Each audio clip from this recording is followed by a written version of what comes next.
Hello everyone, स्वागत है आप सभी का एकलव्य स्टडी पॉइंट पर। मेरा नाम है हिमांशु सिंह। आज की इस वीडियो में हम बात करने वाले हैं क्लास 11th सोशियोलॉजी की जो बुक है हमारी बुक 1 का चैप्टर नंबर 4। और ये जो चैप्टर है ये हमारी बुक 1 का लास्ट चैप्टर है और चैप्टर का नाम है संस्कृति एवं समाजीकरण यानी कि कल्चर एंड सोशलाइजेशन। इसमें हम जानेंगे कि कल्चर क्या होता है, ठीक है, और कल्चर के डायमेंशन क्या क्या होते हैं यानी कि संस्कृति के आयाम कौन कौन से होते हैं, और जो समाजीकरण होता है, सोशलाइजेशन होता है, वो क्या होता है, उसके कौन कौन सी एजेंसीज काम करती हैं, और जो एक जो बच्चा होता है या फिर एक जो मनुष्य होता है, एक जो व्यक्ति होता है समाज में, किस तरीके से समाज के जो मानदंड होते हैं, रूल्स रेगुलेशंस होते हैं, उनको सीखने का काम करता है। और इन सभी नियमों को सीखने में किस तरीके से जो अलग अलग संस्थाएं होती हैं, जिसमें परिवार, हमारा विद्यालय, जनसंचार, ठीक है, तो ये सारी के सारी जो अब माध्यम होते हैं वो किस तरीके से एक व्यक्ति को समाज से संबंधित जितने भी नियम होते हैं उनको सिखाने का काम करता है। आप हमारा टेलीग्राम चैनल ज्वाइन कर सकते हैं जिसका नाम है क्लास 11th ESP। यहाँ पर आपको जितने भी PDF नोट्स हैं वो सारे के सारे मिल जाएंगे, वो भी फ्री में, ठीक है। तो आप जो हमारा टेलीग्राम चैनल है उसको जरूर ज्वाइन करें। आप जो ये वीडियो देख रहे हो इसकी जो PDF है वो भी आपको टेलीग्राम चैनल पर मिल जाएगी, तो आप वहाँ से इसको जाकर डाउनलोड कर सकते हैं। अगर हम बात करते हैं इसमें हम कौन कौन से टॉपिक्स को कवर करने वाले हैं तो एक बार उसको देखते हैं। सबसे पहले हम जानेंगे कि जो संस्कृति होती है वो क्या होती है। इसका एक बेसिक जो इंट्रोडक्शन होता है, संस्कृति में हम कौन कौन से तत्वों को शामिल करते हैं, संस्कृति में कौन कौन से कंपोनेंट्स हमें शामिल करने पड़ते हैं, ठीक है, इसके बारे में हम जानेंगे। अब फिर हम जानेंगे जो अलग अलग संस्कृतियाँ होती हैं उनमें किस तरीके से काम किए जाते हैं। एक एग्जाम्पल के तौर पर आपकी बुक में दिखा रखा है कि जो आधुनिक संस्कृति है और जो प्राचीन संस्कृति है, ठीक है, जो लोग आधुनिक संस्कृति को फॉलो करते हैं जो तकनीकी रूप से काफ़ी ज़्यादा एडवांस हैं, और जो प्राचीन संस्कृति को फॉलो करते हैं जिनके पास तकनीकी का अभाव रहता है, हमें देखने को मिलता है, ठीक है। तो किस तरीके से आपदा के समय जो आधुनिक संस्कृति वाले जो लोग हैं उनको ज़्यादा नुकसान झेलना पड़ता है, वहीं पर जो प्राचीन संस्कृति के लोग हैं वो अपनी जो प्राचीन पद्धतियाँ होती हैं उनका उपयोग करके जो विपदाएं होती हैं, जो आपदाएं आती हैं, उनसे अपना नुकसान कम करने की कोशिश करते हैं, ठीक है। तो अलग अलग संस्कृतियों के संदर्भ की बात करेंगे। इसके बाद हम बात करेंगे कि जो अलग अलग जो समाजशास्त्री आए थे उन्होंने किस तरीके से अपनी अपनी परिभाषा इन संस्कृति को लेकर दी है, ठीक है। तो संस्कृति की जो परिभाषाएं होती हैं उनको हम जानेंगे। और फिर हम जानेंगे संस्कृति के आयाम, ये थोड़ा सा इंपॉर्टेंट हो जाता है। इसमें हम जो संस्कृति के 3 डायमेंशंस हैं उनके बारे में समझेंगे। सबसे पहले जो आता है संज्ञानात्मक आयाम आता है, जिसमें हमारी जो सोच समझ होती है, समाज को समझने की जो क्षमता होती है, उसको इंटरप्रेटेट करने की, व्याख्या करने की जो क्षमता होती है, वो संज्ञानात्मक उसमें आती है, ठीक है, आयाम में आती है। उसके बाद जो दूसरा होता है वो होता है भौतिक। भौतिक के अंदर हमें ये जितनी भी वस्तुएं देखने को मिलती हैं, जिसमें हमारा पहनावा, खाने पीने का तरीका, ठीक है, तो ये सारी सारी जो चीज़ें होती हैं वो आती हैं हमारे इसमें भौतिक आयाम के अंदर। और जो तीसरा होता है वो होता है नॉर्मेटिव यानी कि मानकीय आयाम। इसके अंदर समाज में जो भी रूल्स रेगुलेशन होते हैं, ट्रेडिशंस होते हैं, जिससे समाज में जितने भी व्यक्ति होते हैं इनका जो व्यवहार होता है उसको दायरे में लेकर आने की कोशिश की जाती है, उस पर प्रतिबंध लगाए जाते हैं। तो वो भी हमारी संस्कृति का एक आयाम होता है, उसका एक डायमेंशन होता है, उसके बारे में हम समझेंगे। फिर हम जानेंगे कि जो संस्कृति होती है वो किस तरीके से हमारी जो आइडेंटिटी होती है, पहचान होती है, उससे जुड़ा होता है। फिर हम जानेंगे कि सांस्कृतिक जो परिवर्तन होते हैं वो समाज में किस तरीके से आते हैं, समाज में सांस्कृतिक परिवर्तनों को लेकर आने के लिए कौन कौन से जो घटक होते हैं वो शामिल होते हैं, और किस तरीके से समाज में परिवर्तन आता है जो हमारी संस्कृति को प्रभावित करता है। फिर हम जानेंगे कि जो सोशलाइजेशन होता है वो क्या होता है, यानी कि जो समाजीकरण होता है वो क्या होता है, व्हाट इज सोशलाइजेशन। इसके बारे में समझेंगे किस तरीके से एक जो व्यक्ति होता है वो घर में जन्म लेता है और बाहर जाकर यानी कि समाज में जाकर किस तरीके से समाज के जो नियम होते हैं उनको सीखता है, ठीक है। तो जो पूरा प्रोसेस होता है उसको समाजीकरण बोलते हैं। अब जो समाजीकरण करने का जो काम होता है वो कुछ संस्थाएं करती हैं, यानी कि हम पढ़ेंगे समाजीकरण की कुछ संस्थाओं के बारे में, एजेंसीज ऑफ सोशलाइजेशन, जिसमें हम प्राइमरी एजेंसीज और जो सेकेंडरी एजेंसीज होती हैं उनमें पढ़ेंगे। प्राइमरी एजेंसी में हम जानेंगे कि जो फैमिली होती है या फिर जो परिवार होता है किस तरीके से एक जो व्यक्ति होता है उसको समाज के संदर्भ में चलाने का काम करता है, और जो सेकेंडरी एजेंसीज होती है यानी कि जो द्वितीय संस्थाएं होती हैं वो किस तरीके से समाज में जो नियमों का प्रसारण होता है वो व्यक्ति के पास करती है, जिसमें हम जानेंगे कि जो विद्यालय या फिर जो मित्र समूह होते हैं, ठीक है, तो ये जो मंडलियाँ होती हैं वो किस तरीके से एक जो व्यक्ति का जो विकास होता है समाज के संदर्भ में उसको करने का काम करती हैं, ठीक है। तो हमारा जो चैप्टर है वो है थोड़ा सा बड़ा, तो अब हम चलते हैं स्क्रीन की तरफ और वहाँ से हम इस चैप्टर को समझेंगे। अगर हम संस्कृति की बात करते हैं तो हमें इसमें कुछ साझी मान्यताएं देखने को मिलती हैं, मूल्य, रीति रिवाज या जो प्रथाएं होती हैं वो हमें देखने को मिलती हैं। जब ये सारी चीजें एक साथ आती हैं तब एक संस्कृति का रूप बनता है, ठीक है। अब इस संस्कृति से होता क्या है कि जो व्यक्ति होता है उसका जो व्यवहार होता है उसमें परिवर्तन आता है, व्यक्ति के बीच में जो बातचीत करने के जो तरीके होते हैं वो प्रभावित होते हैं, ठीक है। तो जो संस्कृति होती है वो हमारे पूरे के पूरे व्यवहार को, हमारा जो पूरा का पूरा जो हम कह सकते हैं पैटर्न होता है बात करने का, हर चीज का चाहे पहनने का हो, चाहे खाना खाने का हो, किसी भी चीज का हो, संस्कृति हमारी उसको प्रभावित करती है। ठीक है, तो इसमें हमारी भाषा आती है, हमारी जो परंपराएं होती हैं वो सारी की सारी आ जाती हैं, कला, ठीक है, और जो भी नियम कानून होते हैं, मानदंड होते हैं, वो इसमें शामिल होते हैं, किसके अंदर, संस्कृति के अंदर। अब संस्कृति में क्या होता है, संस्कृति में व्यवहार करने के लिए हमें एक संस्कृति की आवश्यकता होती है, यानी कि हमें कुछ पैटर्न्स की आवश्यकता होती है अगर हमें अच्छे से बिहेव करना है हमारी सोसाइटी के अंदर। संस्कृति एक सामान्य समझ है, यानी कि कॉमन सेंस है, कॉमन अंडरस्टैंडिंग है, जिसको समाज में अन्य व्यक्तियों के साथ सामाजिक अंतक्रिया के माध्यम से सीखा और उसको विकसित किया जाता है। यानी कि संस्कृति क्या, एक कॉमन अंडरस्टैंडिंग है जिसको हम कैसे विकसित करते हैं, कैसे डेवलप करते हैं, जब हम आपस में समाज में जितने भी व्यक्ति होते हैं एक दूसरे के साथ अंतक्रिया करते हैं, कम्युनिकेशन करते हैं, ठीक है, तब हम संस्कृति को विकसित कर पाते हैं। किसी भी समूह की अपनी सामान्य समझ इसे अन्य से अलग करती है तथा इसे एक पहचान के रूप में पहचान देती है। ठीक है, यानी कि कोई भी जो समूह होता है उसकी जो अंडरस्टैंडिंग होती है वो किस तरीके की है, वो दूसरे से किस प्रकार अलग है, ठीक है, तभी तो वो यूनिक बनेगी ना, तभी उसको आइडेंटिटी मिलती है, तो संस्कृति उसको पहचान देने का काम करती है। अब जो संस्कृति होती है वो एक उत्पाद नहीं होती है, उत्पाद यानी कि एक प्रोडक्ट नहीं होता है। अब इसको हम कैसे कह सकते हैं, उत्पाद क्यों नहीं होता, क्योंकि उत्पाद क्या होता है, जब दो चीजें आपस में रिएक्ट करती हैं तब एक नई चीज मिलकर बनती है, लेकिन जो संस्कृति होती है वो हमेशा डेवलप होती रहती है, हमेशा उसमें परिवर्तन होते रहते हैं, चेंजेस हमेशा होते रहते हैं, इसलिए वो उत्पाद नहीं होती है। इसके जो तत्व होते हैं इसमें, इसके अलग अलग तत्व होते हैं, इसमें भाषाएं आती है, इसमें कला आती है, हमारे जो खान पान होता है, पहनने का तरीका होता है, सारे के सारे तत्व इसके अंदर एलिमेंट शामिल होते हैं। अब ये जो तत्व होते हैं वो आपस में जुड़ते रहते हैं, घटते रहते हैं, ठीक है, विस्तारित होते रहते हैं या फिर संकुचित होते रहते हैं और एक दूसरे में फिर से पुनः व्यवस्थित होते रहते हैं। इसीलिए क्या होता है, ये हमेशा परिवर्तनशील होती रहती है और इसमें हमेशा कुछ ना कुछ विकास होता रहता है। ठीक है, अगर हम बात करते हैं परिवार के सदस्य होते हैं, ठीक है, अब आप इसमें आगे पढ़ोगे सोशलाइजेशन को, तो हम सोशलाइजेशन में क्या करते हैं, जितने भी परिवार के सदस्य होते हैं, मित्र होते हैं, साथी होते हैं, तो उनके साथ सामाजिक परिवेश में रहते हैं और अतःक्रिया करते हैं।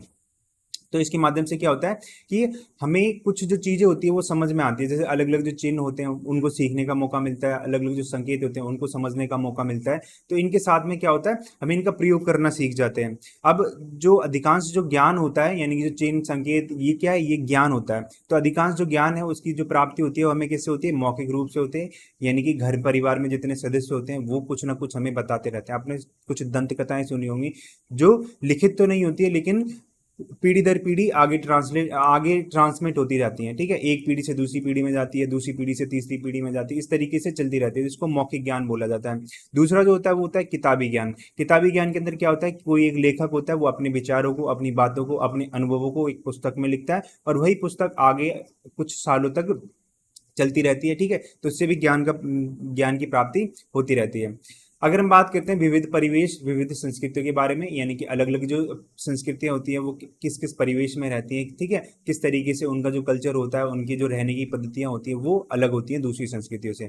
तो मनुष्य की अगर हम बात करते हैं तो मनुष्य विभिन्न प्राकृतिक परिवेशों जैसे पहाड़ों में, मैदानों में, जंगलों और जो स्थल होते हैं, रेगिस्तान होते हैं, नदी घाटियां, द्वीपों में, इन सब में रहते हैं। ठीक है, यानी कि ह्यूमंस का जो डिस्ट्रीब्यूशन है वो अलग अलग जगह पे हो रखा है, अलग अलग जो टोपोलॉजीज होती हैं उनमें ह्यूमंस रहते हैं। ठीक है, कोई हिल्स एरिया में रहता है, कोई मैदानों में रहता है, कोई जंगल में रहता है, कोई डेजर्ट में रहता है, नदियों में रहता है, नदी के पास जो घाटियां होती हैं उनमें रहता है, द्वीपों में रहता है। तो इस तरीके से क्या हो रखा है कि अलग अलग जो प्राकृतिक परिवेश होते हैं उसमें मनुष्य रहते हैं। अब वह विभिन्न स्थानों जैसे कि गांव, कस्बों तथा शहरी क्षेत्रों में भी रहते हैं, यानी कि ये जो क्षेत्र होते हैं इनको गांवों, कस्बों, शहरों, इन सब में विभाजित कर रखा होता है। तो इससे क्या होता है, जीवन जीने के विभिन्न तरीकों या जो संस्कृतियां होती हैं उनका विकास होता है। अगर हम गाँव की बात करते हैं, गाँव का जो कल्चर होता है बिल्कुल ये कह सकते हैं जमीन से जुड़ा हुआ होता है, लेकिन अगर वहीं हम शहरों की बात करते हैं, जो शहरों का कल्चर होता है वो कुछ तकनीकी रूप से एडवांस होता है, वहां पर जमीन से जुड़ाव इतना नहीं होता है। ठीक है, तो इस तरीके से क्या होता है, हमारी जो संस्कृति होती है उसका विकास रहता है जहाँ पर हम रहते हैं, जिस परिवेश में हम रहते हैं, तो हमारा जो परिवेश होता है वो हमारी संस्कृति को, हमारा जो व्यवहार होता है उसको प्रभावित करता है। अब जैसे उदाहरण के लिए एक बात करते हैं कि तमिलनाडु, केरल और अंडमान निकोबार द्वीप समूह पर एक बार सुनामी आई थी। ठीक है, तो इसमें बेसिकली कहने का मतलब क्या है कि जो वहां पर जो लोग रहते थे कुछ लोग गांव में रहते थे, कुछ शहरों में रहते थे, कुछ जो लोग थे वो मैदानी इलाकों में रहते थे, कुछ लोग जो थे जो द्वीपों में रहते थे। ठीक है, तो इस तरीके से क्या था, वहां पर जो सुरक्षा की जो तकनीकी अपनाई गई थी उनमें हमें भिन्नताएं देखने को मिलती हैं, उसमें विषमताएं देखने को मिलती हैं, इसमें हमें वेरिएशंस देखने को मिलती हैं। अब ये वेरिएशन किस तरीके थी और किन के बीच में थी? तो ये वेरिएशन थी आधुनिक संस्कृति, यानी कि जो मॉडर्न कल्चर को जो लोग फॉलो करते हैं, जिसमें हमारी टेक्नोलॉजीज आ जाती हैं, तो वो जिसका यूज करते थे उनको इसके आधुनिक संस्कृति के अंदर रखा जाता है। और जो दूसरी है वो प्राचीन संस्कृति, यानी कि जिनको टेक्नोलॉजी का काफी कम ज्ञान है, ठीक है, टेक्नोलॉजी का जो अभाव है वहां पर वो देखने को मिलता है। और इसमें जमीन से जुड़े हुए जो लोग थे, जो पुराने ट्रेडिशन को अपना फॉलो करते थे, वो लोग इसके अंदर आते हैं। अब क्या था, जो आधुनिक संस्कृति के लोग थे, ये लोग सुनामी के प्रति सचेत नहीं थे, ठीक है, और यहाँ पर क्या हुआ, बहुत से लोगों की जान गई थी, यानी कि बहुत ज्यादा यहाँ पर हानि हुई थी लोगों की, जन धन की, इस तरीके से। ठीक है, तो आधुनिक संस्कृति में क्या होता है, लोग जो होते हैं, जो भी आपदा आने वाली होती है उसके प्रति सचेत नहीं रहते हैं। लेकिन अगर हम प्राकृतिक जो प्राचीन संस्कृति है उसके बारे में बात करते हैं, तो ये लोग जो थे नवीन तकनीकों से परिचित नहीं थे, यानी कि इनके पास टेक्नोलॉजी की जो नॉलेज होती है उसका अभाव था, वो यहाँ पर नहीं थी। फिर भी इन्होंने क्या किया, अपनी जो पुरानी तकनीकें होती थी उसके माध्यम से आपदा का पुनर पूर्वानुमान लगाया, और जो विध्वंस था उससे बच गए, यानी कि जो नुकसान इनका होने वाला था उससे बच गए थे। अब कहने का मतलब सिर्फ इतना ही है कि जो आज के टाइम पे जो मॉडर्न कल्चर है वो हमारे ट्रेडिशन कल्चर से काफी आगे नहीं है, क्योंकि हम ट्रेडिशन कल्चर में, प्राचीन संस्कृति में कुछ ऐसी तकनीकों का यूज करते आए हैं, कुछ ऐसी पद्धतियों का यूज करते आए हैं, जिसकी वजह से जो भी आपदा आने वाली होती है, ठीक है, जो भी इनोवेशन करने होते हैं वो हम आसानी से कर पाते हैं। लेकिन अगर हम मॉडर्न टेक्नोलॉजी की बात करते हैं, भले ही यहाँ पर टेक्नोलॉजी काफी एडवांस हो चुकी है, लेकिन कुछ जो बेसिक चीजें होती हैं उसको कम्पीट नहीं कर पाती है। ठीक है, तो इस तरीके से अब आधुनिक विज्ञान और जो तकनीकी है तक पहुंच होने से आधुनिक संस्कृति द्वीपों में रहने वाली जनजातियों की संस्कृति से बेहतर नहीं हो जाती है। अब यहाँ पर हमें ये चीज देखने को मिलता है कि जो आधुनिक संस्कृति के लोग थे उनकी, उन लोगों की बहुत सी जाने गई थी यहाँ पर, लेकिन प्राचीन संस्कृति के जो लोग थे वो बच गए थे। ठीक है, यानी कि वो विध्वंस से बच गए थे, क्योंकि उन्होंने आपदा का पहले ही अनुमान लगा लिया था। तो इससे हम ये कह सकते हैं कि जो विज्ञान है, तकनीकी है, उस तक पहुंच होने के कारण भी हम ये नहीं कह सकते आधुनिक संस्कृति जो द्वीपों में जो लोग रहते हैं, ठीक है, जनजाति वाले लोग जो लोग रहते हैं उनसे बेहतर हो जाती है।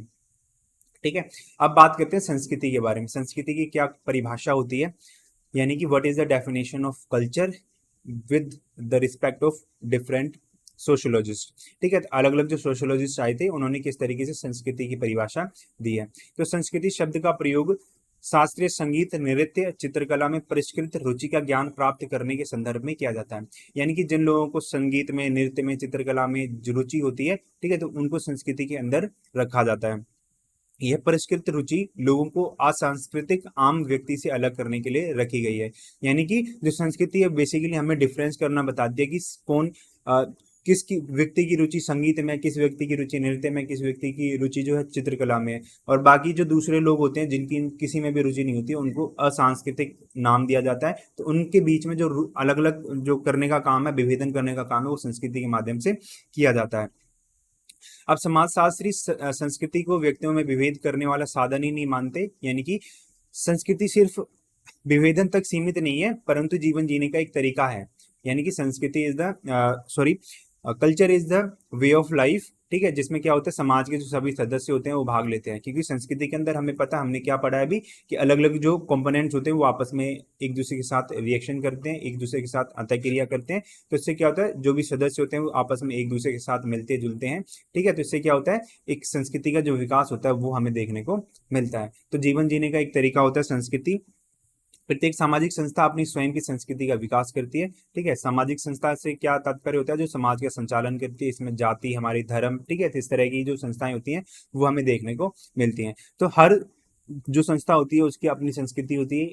उसका क्या मतलब होता है कि हर जो संस्था होती है उसका अलग अलग जो भाषा होती है वो हमें देखने को मिलती है, अलग खान पान होता है, उसका जो पहनने का तरीका होता है वो अलग होता है, बातचीत करने का तरीका अलग होता है, उनके नियम कानून अलग होते हैं, उनकी जो हम कह सकते हैं एक तरीके से रूल्स रेगुलेशंस होते हैं वो अलग होते हैं। ठीक है, तो ये हमें देखने को मिलता है।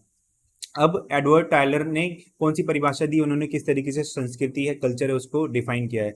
तो ये कहते हैं कि संस्कृति अपने व्यापक अर्थ में एक जटिल समग्र है, जिसमें ज्ञान, आस्था, कला, नैतिकता, कानून, प्रथा, मनुष्य के तथा मनुष्य के समाज के सदस्य के रूप में होने के फलस्वरूप प्राप्त अन्य क्षमताएं तथा आदतें इसमें शामिल होती हैं। यानी कि जो संस्कृति है उसमें एक कंपोनेंट है, अलग अलग जो कंपोनेंट होते हैं वो इसमें शामिल होते हैं, तब एक होलिस्टिक रूप हमें देखने को मिलता है, जिसमें क्या होता है, नॉलेज आ जाती है, हमारी बिलीफ्स आ जाती हैं, आर्ट, ठीक है, और मोरालिटी और लॉज वगैरह, ठीक है, ट्रेडिशन, कस्टम्स, ये सारी की सारी चीजें जब एक साथ आती हैं तब संस्कृति बनती है, और इसमें हमारी जो क्षमताएं होती हैं, आदतें होती हैं, वो शामिल होती हैं।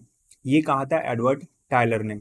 अब ब्रोनिलिसा मेलिनोवस्की ने क्या कहा था, संस्कृति में उत्तराधिकार में प्राप्त कलाकृतियां, वस्तुएं, तकनीकी प्रक्रिया, विचार, आदतें तथा मूल्य शामिल होते हैं। यानी कि इनका भी कहने का सेम मतलब है कि जो भी हमें उत्तराधिकार में प्राप्त कलाकृतियां होती हैं, यानी कि एक पीढ़ी से दूसरी पीढ़ी में जब स्थानांतरित होती हैं तो कलाकृतियां, वस्तुएं, तकनीकी प्रक्रियाएं, विचार, आदतें, ये सारी की सारी जब चीजें आपस में मिलती हैं वो संस्कृति का रूप बनती हैं।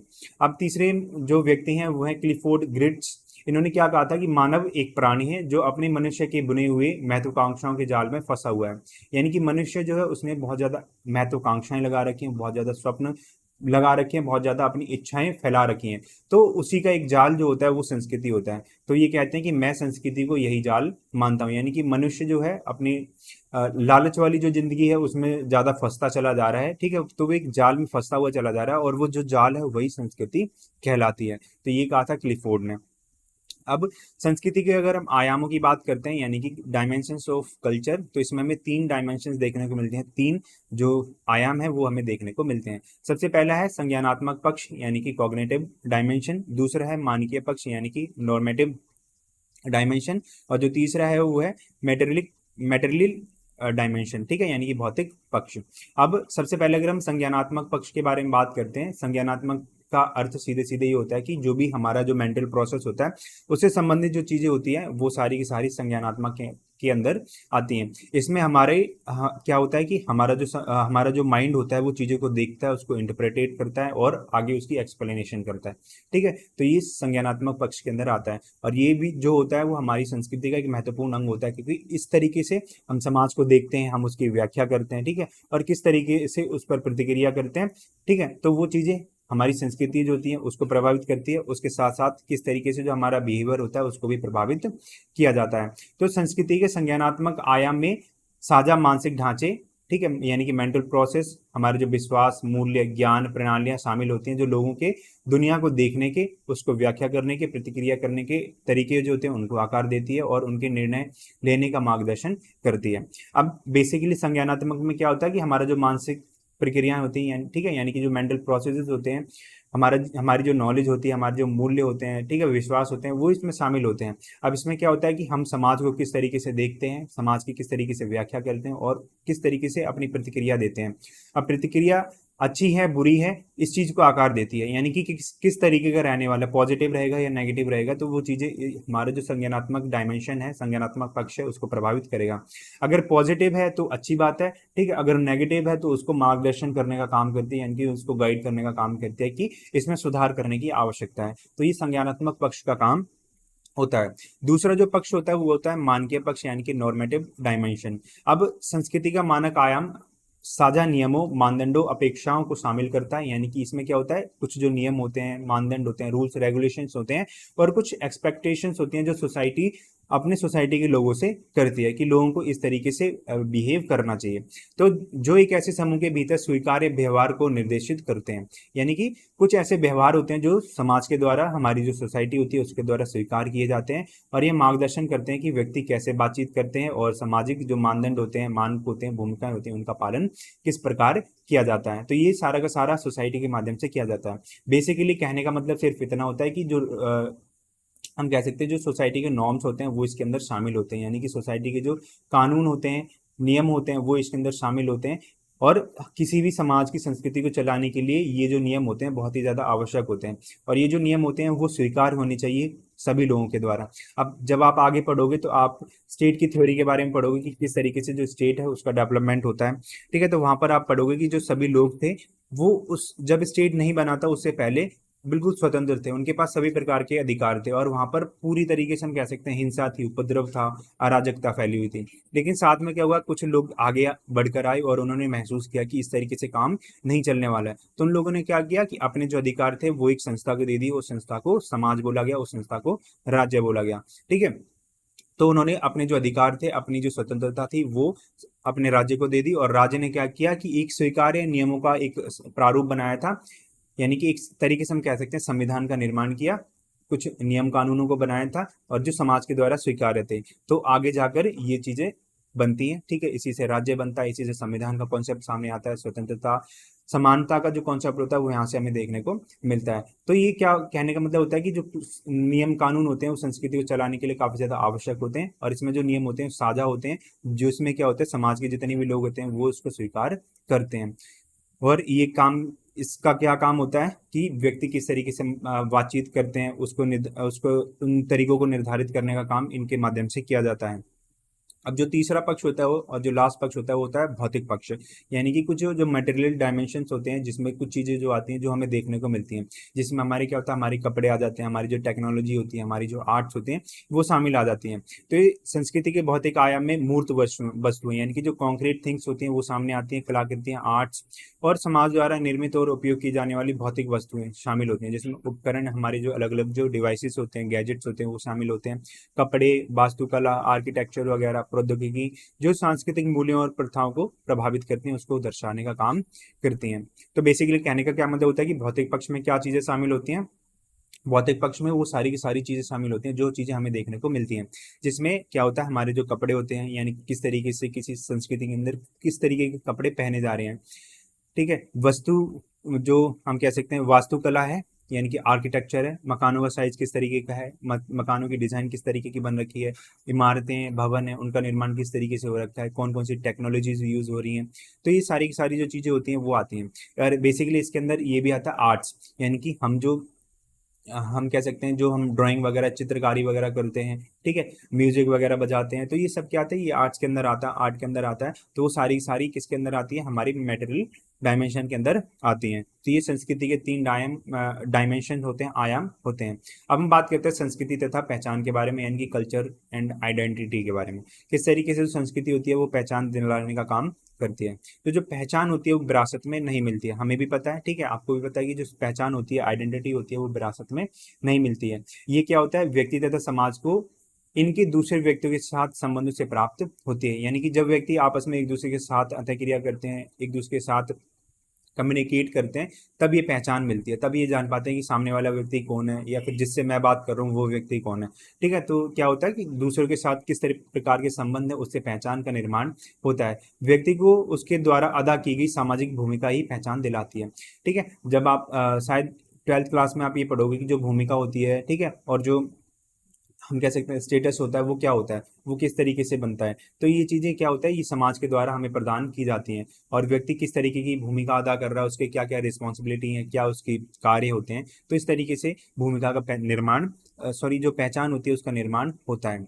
आधुनिक समाज में प्रत्येक व्यक्ति बहुविध भूमिकाएं अदा करता है, यानी कि अलग अलग जो भूमिकाएं होती हैं उनको अदा करता है, उनको फॉलो करता है, जिसमें जैसे अगर हम एग्जाम्पल के लिए बात करते हैं, परिवार में जो माता पिता होते हैं, ठीक है, तो वो किसी के एक बच्चे भी हो सकते हैं इस तरीके से, ठीक है, किसी के लिए वो बच्चे हो सकते हैं, किसी के लिए हम कह सकते हैं और के लिए माता पिता हो सकते हैं, भाई बहन हो सकते हैं, ठीक है, यानी कि एक जो व्यक्ति होता है वो अलग अलग जो भूमिकाएं होती हैं उनको निभाता है। इसी में एक एग्जाम्पल के लिए बात कर सकते हैं, एक जो आपके फादर होंगे, तो घर में आपके फादर होंगे, अपने आपके दादाजी के लिए वो एक हम कह सकते हैं पुत्र होंगे, ठीक है, लेकिन वहीं पर अगर अपने मित्र के पास जाएंगे तो उसके लिए मित्र होंगे, अगर वो ऑफिस में जाएंगे तो वहां पर एक हम कह सकते हैं एम्प्लॉय होंगे, ठीक है। तो क्या होता है, एक जो व्यक्ति होता है वो एक से ज्यादा जो भूमिकाएं होती हैं उसको निभाता है आज के, यानी कि जो हमारा मॉडर्न सोसाइटी है उसके अंदर। अब हम बात करते हैं उप सांस्कृतिक समूह के बारे में, यानी कि सब कल्चरल ग्रुप्स के बारे में। किसी भी संस्कृति की अनेक उप संस्कृतियां हो सकती हैं, यानी कि एक संस्कृति के अंदर हमें अलग अलग जो संस्कृतियां होती हैं, उससे छोटी संस्कृतियां होती हैं वो देखने को मिलती हैं।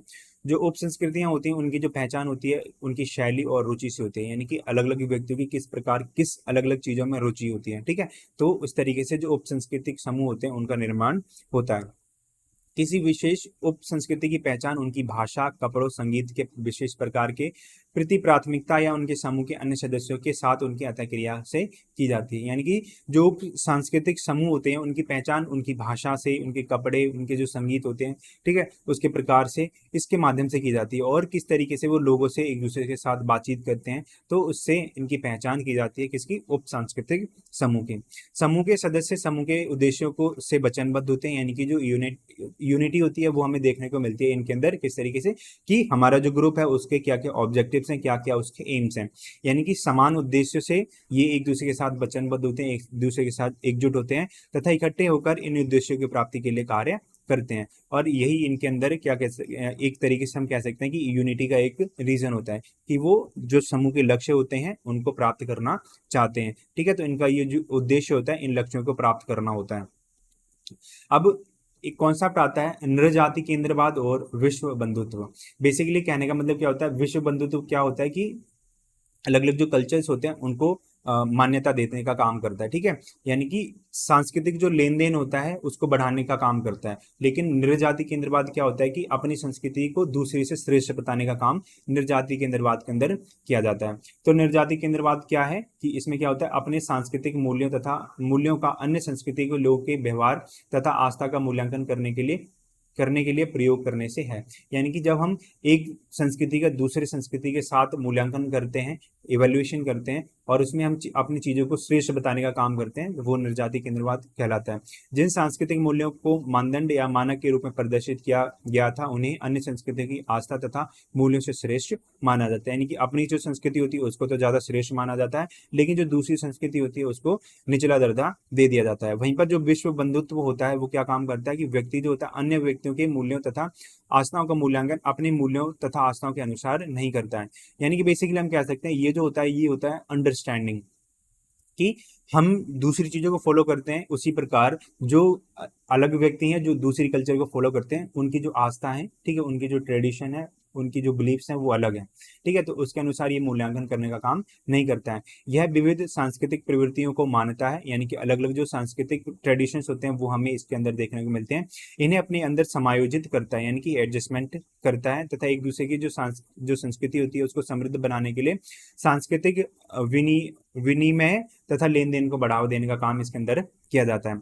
यानी कि इसके अंदर क्या होता है कि अलग अलग जो संस्कृतियां होती हैं उनके अंदर जो भी हम कह सकते हैं मूल्य होते हैं, परंपराएं होती है, उनके बीच में आदान प्रदान को बढ़ावा देता है। चाहे हम कह सकते हैं विचारों का आदान प्रदान हो, चाहे जो भौतिक वस्तुएं होती हैं उनका आदान प्रदान हो, उनका लेन देन होता है उसको बढ़ावा देने का काम विश्व बंधुत्व के अंदर किया जाता है। और ये जो दोनों चीजें हैं वो एक दूसरे के अपोजिट हैं, एक दूसरे के विपरीत हमें देखने को मिलती हैं। अब हम बात करते हैं सांस्कृतिक परिवर्तन के बारे में। तो सांस्कृतिक परिवर्तन वह तरीका है जिसके द्वारा समाज अपनी संस्कृति के प्रतिमानों को बदलता है। यानी कि संस्कृति में परिवर्तन ही सांस्कृतिक परिवर्तन कहलाता है, सीधी सीधी बात ही है, ठीक है। अब सांस्कृतिक जो संस्कृति के प्रतिमान होते हैं, प्रतिमान से क्या मतलब होता है कि रहने का तरीका, हमारे बोलने का तरीका, हमारे खाने का तरीका, ठीक है, किस तरीके से हम व्यवहार करते हैं उसका तरीका। तो ये जो चीजें होती हैं वो हमें देखने को मिलती हैं। तो संस्कृति के प्रतिमानों में यानी कि उसके जो मॉडल्स होते हैं, उसके जो प्रतिरूप होते हैं उसमें परिवर्तन आता है तो सांस्कृतिक परिवर्तन कहलाता है। अब इसके लिए क्या होता है, ये आंतरिक और बाहरी प्रेरणा, इसके लिए दोनों चीजें शामिल होती हैं। यानी कि परिवर्तन के लिए यानी कि जो चेंजेस आते हैं, ठीक है, तो उसके लिए हम अंदर से भी मोटिवेटेड हो सकते हैं और या फिर हम बाहर से कुछ चीजें देखते हैं उससे भी हम मोटिवेटेड हो सकते हैं। अब बाहर से देखने का क्या मतलब है, जैसे कि अगर हम बात करते हैं उपनिवेशवाद के बारे में, तो उपनिवेशवाद जब भारत में आया था तो भारत ने क्या हुआ, भारत में एक नया ना जो वर्ग था वो भरा था जिसको मिडिल क्लास कहा जाता है। तो जो मिडिल क्लास था वो अंग्रेजों की जो जीवन पद्धति थी, लाइफ स्टाइल था, उससे काफी ज्यादा प्रभावित हुआ था। तो उन्होंने उनकी जो लाइफ थी उनको अपनाने की कोशिश की रही थी, ठीक है। तो वो हम कह सकते हैं एक भारी उदाहरण, भारी प्रेरणा के रूप में काम कर सकता है। आंतरिक प्रेरणा के अंदर कोई हम कह सकते हैं कि कोई जो क्रांति हुई है, जैसे औद्योगिक क्रांति आई थी, फ्रांसीसी क्रांति आई थी, वो आंतरिक थी क्योंकि उन्होंने अंदर से कोशिश की थी कि हमें परिवर्तन लेकर आना अपने समाज के अंदर। तो वो आंतरिक प्रेरणा का एक उदाहरण हो सकता है। अब आंतरिक और बाहरी में क्या फर्क होता है, कृषि या खेती करने की नई पद्धतियां कृषि उत्पादन को बढ़ा सकती हैं, जिससे खाद्य उपभोग की प्रकृति तथा कृषक जो समुदाय है उसकी जीवन शैली में परिवर्तन आ सकता है। यानी कि खेती वगैरह करने के जो तरीके होते हैं उनमें परिवर्तन आते हैं, वो अंदर से आते हैं, जिससे क्या होता है कृषि उत्पादन जो होता है वो बढ़ सकता है, जिससे उपभोग की जो प्रकृति होती है या फिर जो कृषक समुदाय होता है, यानी कि जो किसान वगैरह होते हैं, उनकी जीवन शैली में परिवर्तन आता है। लेकिन अगर हम वही बाहरी की बात करते हैं, ठीक है, तो जीत यानी कि एक ने किसी दूसरे को जीत लिया तो क्या होता है, उसमें भी परिवर्तन आता है। या फिर उपनिवेशीकरण के रूप में हो सकते हैं, जिससे एक समाज के सांस्कृतिक आचरण तथा व्यवहार में गहरी परिवर्तन शामिल हो सकते हैं, जैसे एग्जाम्पल के लिए मैंने आपको बताया था। अब प्राकृतिक वातावरण या पारिस्थितिकी में परिवर्तन से लोगों की जीवन शैली में महत्वपूर्ण परिवर्तन हो सकते हैं। आप आगे जाकर पढ़ोगे, जो आपकी 12th क्लास है उसमें संरचनात्मक नात्मक परिवर्तन, ठीक है, ये पूरी एक यूनिट है। आप पढ़ोगे सांस्कृतिक परिवर्तन, ये आपकी पूरी एक यूनिट है। इसके अंदर आप पढ़ोगे किस तरीके से सांस्कृतिक परिवर्तन आते हैं, किस तरीके से हमारे समाज के अंदर संरचनात्मक परिवर्तन आते हैं, संस्कृति में परिवर्तन लेकर आने के लिए कौन कौन से कारण होते हैं, ठीक है। उसमें हम प्राकृतिक कारणों के बारे में बात करेंगे, उसमें हम सांस्कृतिक कारणों के बारे में बात करेंगे, ठीक है। और जो औद्योगिक क्रांति आई थी वो आएगी इसके अंदर शहरीकरण आएगा, ठीक है। तो ये सारे के सारे जो फैक्टर्स होते हैं वो हमें यहाँ पर देखने को मिलते हैं, जो हम आगे अपनी 11th जो 12th क्लास है उसमें हम पढ़ेंगे, ठीक है। तो इससे क्या होता है, जो प्राकृतिक वातावरण होता है, पारिस्थितिकी होती है, उसकी वजह से लोगों की जो जीवन शैली होती है उसमें परिवर्तन आते हैं, ठीक है। तो ये महत्वपूर्ण परिवर्तन हो सकते हैं। अब प्राकृतिक वातावरण किस तरीके से हमारी जो संस्कृति होती है उसको प्रभावित कर सकता है।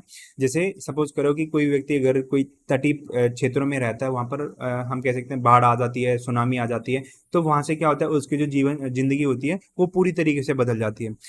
वहां पर वो व्यवसाय कर रहा था तो वो उस पूरी तरीके से बदल चुका है। उसके परिवार में अगर किसी की डेथ हो गई है तो उसकी वजह से उसका पूरा का पूरा जो जीवन होता है वो बदल चुका होता है। तो इसके बाद क्या होता है कि सुनामी आई, उसके बाद से उसके आगे का जो जीवन होगा पूरा का पूरा परिवर्तित हो जाएगा। तो इस तरीके से प्राकृतिक वातावरण होता है वो लोगों की जो जीवन शैली होती है उसमें महत्वपूर्ण परिवर्तन लेकर आने का काम करता है। जब जंगलों में रहने वाले समुदायों को जंगलों तक जाने तथा इसकी उपज से कानूनी प्रतिबंधों के कारण या जंगलों के समाप्त होने के कारण रोका जाए तो इसके जो विभिन्न निवासी होते हैं उनकी जीवन शैली, उनके विपरीत प्रभाव हमें देखने को मिलते हैं।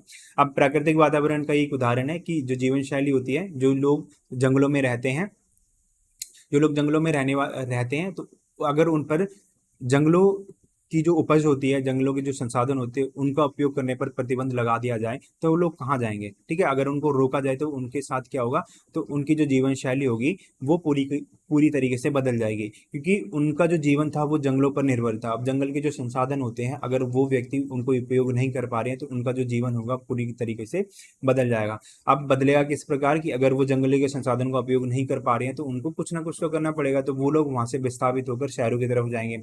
अब शहरों का जो कल्चर होता है वो पूरा का पूरा अलग होता है। शहरों में जाएंगे, वहां पर रहने के जो तरीके होते हैं वो अलग होते हैं, तो उसमें रहने के तरीके में परिवर्तन आएगा। वहां पर जो खान पान होता है वो उसमें परिवर्तन आएगा, ठीक है। वहां के पर जो रहने की जो प्राकृतिक दशाएं होती हैं जैसी जंगलों में होती हैं वैसी शहरों में हमें देखने को नहीं मिलती हैं। तो रहने की जो दशाएं होती हैं उसमें परिवर्तन आता है, ठीक है। साथ में ही क्या होता है, जंगलों में हम अलग प्रकार के जो वस्त्र थे उनको पहनते हैं वो लोग, ठीक है। लेकिन अगर वो लोग शहरों में जाते हैं तो उससे क्या होगा कि शहरों की तरह से ही उनको जो कपड़े होते हैं, ठीक है, ड्रेसेस वगैरह होती हैं वो पहननी पड़ेगी। तो इस तरीके से क्या होता है, जो प्रभाव होता है वो हमें विपरीत देखने को मिलता है, और उनकी जो जीवन शैली होती है वो पूरी तरीके से बदल सकती है।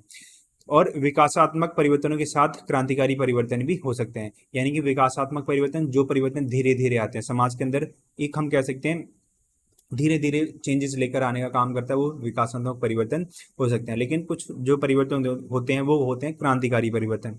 अब क्रांतिकारी परिवर्तनों में हम ये कह सकते हैं कि जो परिवर्तन अचानक से आते हैं, जैसे फ्रांसीसी क्रांति हुई थी वो अचानक से आई थी, ठीक है, तो वो हम कह सकते हैं क्रांतिकारी परिवर्तनों का एक उदाहरण है।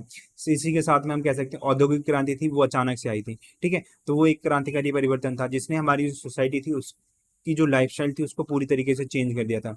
इसी के साथ में क्या हुआ था कि जो हम कह सकते हैं जो रूस की क्रांति थी वो अचानक से आई थी, वो क्रांतिकारी परिवर्तन का उदाहरण हो सकता है। तो इससे क्या हुआ था, वहां से चीजें जो थी वो बदलने लगी थी। तो यहाँ से हम कह सकते हैं ये जो परिवर्तन होते हैं वो विकासात्मक परिवर्तनों के साथ में आ सकते हैं, क्रांतिकारी परिवर्तनों के साथ में हो सकते हैं। अगर हम बात करते हैं समाजीकरण के बारे में, तो समाजीकरण क्या होता है, समाजीकरण एक ऐसा प्रोसेस होता है जिसके माध्यम से क्या होता है, व्यक्ति अपने समाज या सामाजिक समूह के मूल्यों, विश्वासों, मानदंडों और व्यवहारों को सीखता है, ठीक है, और उन्हें आत्मसात करता है, यानी कि अपने अंदर एसिमिलेट करता है। यानी कि सोशलाइजेशन एक ऐसा प्रोसेस होता है जिसके अंदर एक जो व्यक्ति होते हैं, समाज के जितने भी नियम होते हैं, ठीक है, उनके जो मूल्य होते हैं, विश्वास होते हैं, उनको सीखता है, ठीक है, समाज के में जाकर, और उनको अपनाने का काम करता है, वो समाजीकरण कहलाता है। सिंपल सी डेफिनेशन ये है इसकी। यह किसी व्यक्ति की सामाजिक पहचान के विकास और उन्हें सांस्कृतिक और सामाजिक परिवेश में एकीकृत करने के लिए महत्वपूर्ण होता है। यानी कि जो सोशलाइजेशन होता है काफी ज्यादा इंपॉर्टेंट होता है, क्योंकि ये क्या होता है, हमारी जो पहचान होती है उसको विकसित करने का काम करता है, और किस तरीके से हमें हमारा जो समाज होता है, सामाजिक परिवेश होता है, उसमें रहना है, लोगों के साथ एकजुट रहना है, उसको सिखाता है। और साथ में समाज की जो सांस्कृतिक वैल्यूज होती हैं, सांस्कृतिक जो मूल्य होते हैं, उनको उनको सिखाने के लिए काफी ज्यादा इंपॉर्टेंट होता है। अगर हम सामाजिकरण की बात करते हैं तो वो जीवन पर्यंत चलने वाली एक प्रक्रिया होती है, यानी कि लाइफ लॉन्ग प्रोसेस होता है। जो व्यक्ति एक बार जन्म लेता है और जब तक उसकी मृत्यु नहीं हो जाती है तब तक उसको समाज में रहना होता है। ठीक है, तो इसी के साथ में वो समाज के जो अलग अलग जो नियम होते हैं, समाज में जो साथ उसके साथ साथ जो परिवर्तन आते हैं उसको आत्मसात करने की कोशिश करता है। और इस तरीके से हम कह सकते हैं कि सामाजिकरण है वो जीवन पर्यंत चलने वाली एक प्रक्रिया है, लाइफ लॉन्ग प्रोसेस होता है। लेकिन अत्यधिक महत्वपूर्ण प्रक्रियाएं आरंभिक वर्षों में घटित होती हैं। यानी कि जब एक व्यक्ति का जन्म होता है तो उसके जो आरंभिक वर्ष होते हैं वो महत्वपूर्ण होते हैं। ठीक है, जिसको हम क्या कहते हैं, उसको हम प्रारंभिक समाजीकरण कहते हैं। यानी कि जब व्यक्ति का जन्म होता है तो उसके जन्म के कुछ जो वर्ष होते हैं पहले, ठीक है, हम कह सकते हैं 20 साल। ठीक है, तो उसमें जो भी क्रियाएं घटित होती हैं उसको प्रारंभिक समाजीकरण कहा जाता है, क्योंकि इसी के अंदर एक जो बच्चा होता है अपने घर में सीखता है, घर से थोड़ा सा बाहर निकलता है, अपने स्कूल जाता है, अपने मित्रों के साथ में सीखता है, उसके बाद में वो समाज में बाहर जाता है। ठीक है, और अपने व्यवसाय में जब बाहर जाता है, तो इस तरीके से क्या होता है, ये जो घटनाएं होती है प्रारंभिक वर्षों में घटित होती हैं, इसी को प्रारंभिक समाजीकरण कहा जाता है।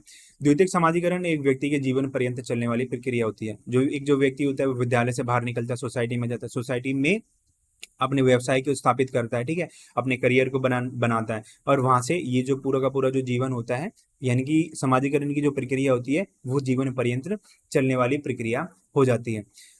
अब समाजीकरण के अभिकरणों की बात करते हैं, यानी कि एजेंसीज ऑफ सोशलाइजेशन। नेक्स्ट जो टॉपिक है वो है हमारा समाजीकरण के अभिकरण, यानी कि एजेंसीज ऑफ सोशलाइजेशन। यानी कि समाजीकरण को कौन कौन सी जो संस्थाएं होती हैं वो करती हैं। तो इसके अंदर सबसे पहले हमें कुछ देखने को मिलती हैं प्राथमिक संस्थाएं, यानी कि प्राइमरी एजेंसीज। जो कोई जो बच्चा जन्म लेता है उसमें सबसे पहले उसका समाजीकरण के लिए जो योगदान देती हैं वो इसके अंदर आती हैं। और जो दूसरी होती हैं वो होती हैं द्वितीयक संस्थाएं, यानी कि सेकेंडरी कुछ एजेंसीज। इसके अंदर क्या होता है, जो व्यक्ति होता है प्राथमिक संस्था से निकल कर द्वितीय संस्था में जाता है और वहां से समाज के जो नियम होते हैं, यानी कि समाजीकरण का जो प्रोसेस होता है वो स्टार्ट होता है। तो जो समाजीकरण की प्राथमिक संस्था होती है उसके अंदर हमें परिवार देखने को मिलता है। यानी कि परिवार होता है, परिवार के अंदर जो सदस्य होते हैं, माता पिता होते हैं, वो सब इसके अंदर आ जाते हैं। वहीं पर अगर हम द्वितीय संस्थाओं के बारे में बात करते हैं तो यहाँ पर हमारे जो मित्र मंडली होती है, यानी कि जो पीयर समूह होता है वो आ जाता है, पीयर ग्रुप्स, स्कूल, हमारा जो नेबरहुड होता है वो आ जाता है, और जो संचार के माध्यम होते हैं वो आ जाते हैं। यानी कि जो भी मास मीडिया के जो हम कह सकते हैं मीडियम होते हैं, ठीक है, वो हमें यहाँ पर देखने को मिलती हैं द्वितीयक संस्थाओं के अंदर। अब हम एक एक की बात करते हैं। सबसे पहले हम बात करते हैं परिवार के बारे में। तो परिवार यानी कि फैमिली, फैमिली में हमें हमारी मदर देखने को मिलती है। ठीक है, दूसरे फादर होते हैं, साथ में क्या होता है, सिस्टर होती है, ब्रदर। तो ये सारे के सारे क्या होते हैं, मेंबर्स होते हैं फैमिली में। इसी के साथ में ग्रैंड पेरेंट्स भी हमें देखने को मिलते हैं, जिसके अंदर ग्रैंड मदर, ग्रैंड फादर होते हैं। अब इससे क्या होता है कि ग्रैंड पेरेंट्स और ग्रैंड पेरेंट्स होते हैं वो बच्चे को समाज के जो नियम होते हैं उनको अच्छी तरीके से सिखाने का काम करते हैं। और सबसे पहले तो आती है मदर। ठीक है, तो मदर क्या होती है, कोई भी जो बच्चा होता है उसकी जो पहली टीचर होती है वो होती है। बच्चा अपनी मदर के अलावा इस संसार में किसी को भी नहीं जानता है सबसे पहले। ठीक है, जब उसका जन्म होता है तो जो मदर होती है वो उसी की जितनी भी नीड्स होती है उनको फुलफिल करती है। चाहे खाना दिलाने का काम होता है, चाहे उनकी जो आवश्यकताएं होती है उनको पूरा करने का काम होता है, वो मदर एक करती है, यानी कि एक माँ करती है।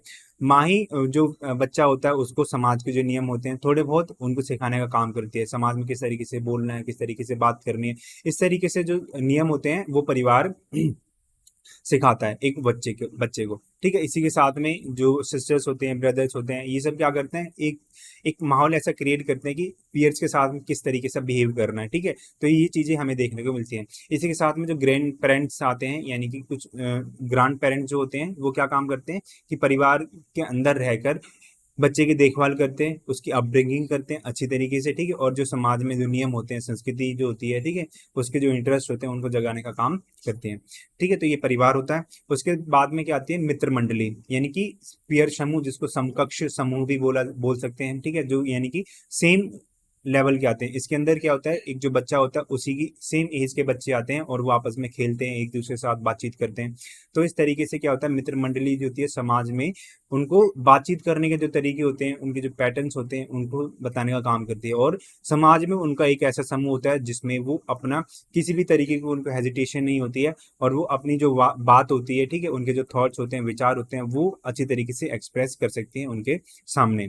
जो तीसरी एजेंसी है वो है विद्यालय। अब जो ये विद्यालय है, ये जो संस्था है, काफी ज्यादा इंपॉर्टेंट हो जाती है, क्योंकि ये जो विद्यालय होता है इसके अंदर क्या होता है, औपचारिक शिक्षा बच्चे को दी जाती है। औपचारिक शिक्षा से क्या तात्पर्य होता है कि एक ऐसी शिक्षा जिसके अंदर कुछ जो नियम होते हैं, कानून होते हैं, वो शामिल होते हैं। इसका एक निश्चित जो पाठ्यक्रम होता है वो शामिल होता है।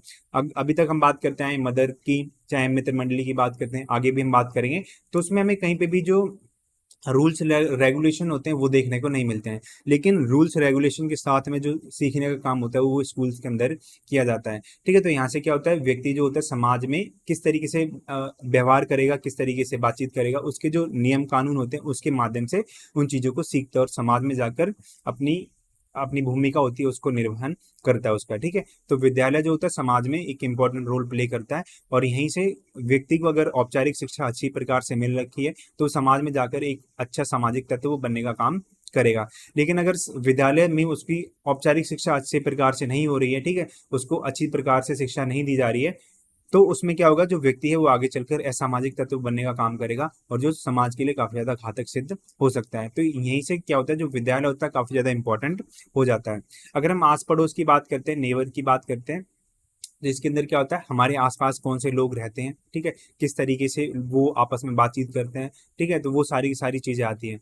क्योंकि जो एक जो बच्चा होता है अपने आसपास आस पड़ोस होता है, ठीक है, अपने आसपास जो चीजें हो रही हैं उनको देख कर ही बड़ा होता है और उन्हीं को आत्मसात करने की कोशिश करता रहता है। ठीक है, उन्हीं को आत्मसात करता है और उन्हीं के जैसा बन जाता है। अगर आस पड़ोस अच्छा है, ठीक है, अगर हमारे नेबर का माहौल अच्छा है, तो जो बच्चा होगा वो अपने आप में ही जो अच्छी चीजें होंगी, जो पॉजिटिव थॉट्स होंगी उनको सीखेगा। ठीक है, उसका जो थिंकिंग पैटर्न है वो उस प्रकार रहेगा जिस जिस प्रकार आसपास के लोगों का है।